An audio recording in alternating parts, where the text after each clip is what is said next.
کیا N a meeting میں جائیں کہ نہ جائیں جہاں وہ لوگ ہوتے ہیں جنہوں نے نشہ چھوڑا ہوا ہے اور وہ وہاں آ کے بیٹھتے ہیں؟ تو اب یہ ایک اور سچویشن ہے جس میں جو پہلے نشہ کرتے تھے اب نہیں کرتے، اور 2 مہینے سے 1 مہینے سے یا 6 مہینے سے نشہ نہیں کرتے ان سے تو مل سکتے ہیں کہ نہیں؟ اس پہ بھی اوپینینز ہیں، کوئی سیکنڈ اوپینین لی جا سکتی ہے۔ جیسے ہم کہتے ہیں کہ جا سکتے ہیں آپ این اے میٹنگ میں جا سکتے ہیں، کچھ ہمارے پیشنٹس کے پیرنٹس کا خیال ہے کہ نہیں جا سکتے، آپ وہاں بھی نہیں جا سکتے کیونکہ وہ ہاف کوکڈ ہوتے ہیں، اور وہ ہو سکتا ہے کہ آپ کو کوئی ایسا مشورہ دیں جو کہ آپ کے لیے فائدہ مند نہ ہو۔ پر یہ موضوعات ہیں سیکنڈ اوپینین کے۔ یا ایسا بھی سوچا جا سکتا ہے کہ اگر کوئی ہیروئن پیتا ہے تو وہ کہتا ہے میں ہیروئن چھوڑ دوں گا اور میں چرس پی لوں گا، چرس پہ قناعت کر جاؤں گا۔ تو اس پہ بھی کوئی سیکنڈ اوپینین تو لی جا سکتی ہے نا کہ کیا ہیروئن چھوڑ کے تو چرس پہ قناعت کی جا سکتی ہے؟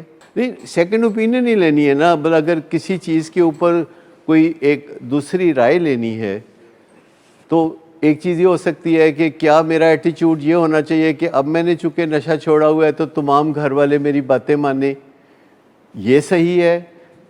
یا یہ صحیح ہے کہ اب میں نے نشہ چھوڑا ہوا ہے تو میں سرنڈر کر گیا ہوں، میں نے مان لیا ہے کہ نشہ کرنا میرے لیے نقصان دہ تھا اور میں نے چھوڑا ہوا ہے، تو مجھے کوئی رہنما چاہیے جو میرے ماں باپ ہو سکتے ہیں، کیونکہ ماں باپ نے میرا نشے کے زمانے میں بہت ساتھ دیا تو وہ بحالی کے زمانے میں تو اور زیادہ ساتھ دیں گے، اور ماں باپ کی سنسیریٹی میں کوئی شک نہیں ہے۔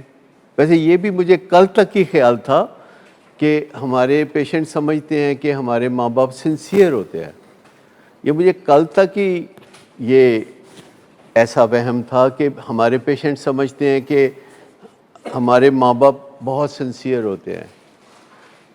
آپ میں سے کوئی بتائے گا کہ یہ بات اپنے حوالے سے بتائے گا کہ کیا آپ کو لگتا ہے کہ آپ کے ماں باپ سنسیئر ہوتے ہیں؟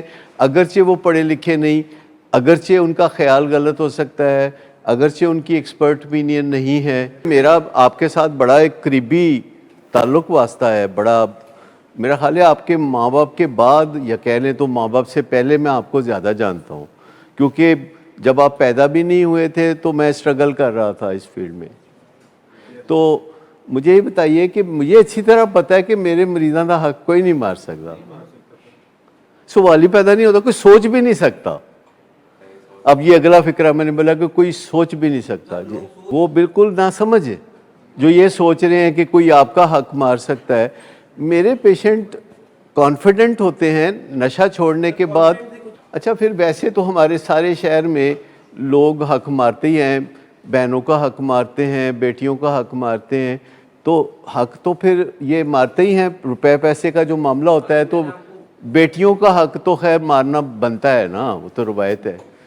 تو لیکن بیٹوں کا حق عام طور پر نہیں مارا جاتا، لیکن میرے پیشنٹ کا حق کوئی نہیں مار سکتا، یہ میں پکا جانتا ہوں۔ یہ تو میرا ایک پرائیڈ ہے کہ میرے پیشنٹ جو ہے ان کا حق کوئی نہیں مار سکتا۔ فکر کی بات یہ نہیں ہے، وہ نشہ چھوڑ سکتے ہیں کہ نہیں چھوڑ سکتے، یہ ہے بگ کویسچن، کہ وہ نشہ چھوڑ سکتے ہیں کہ نہیں چھوڑ سکتے۔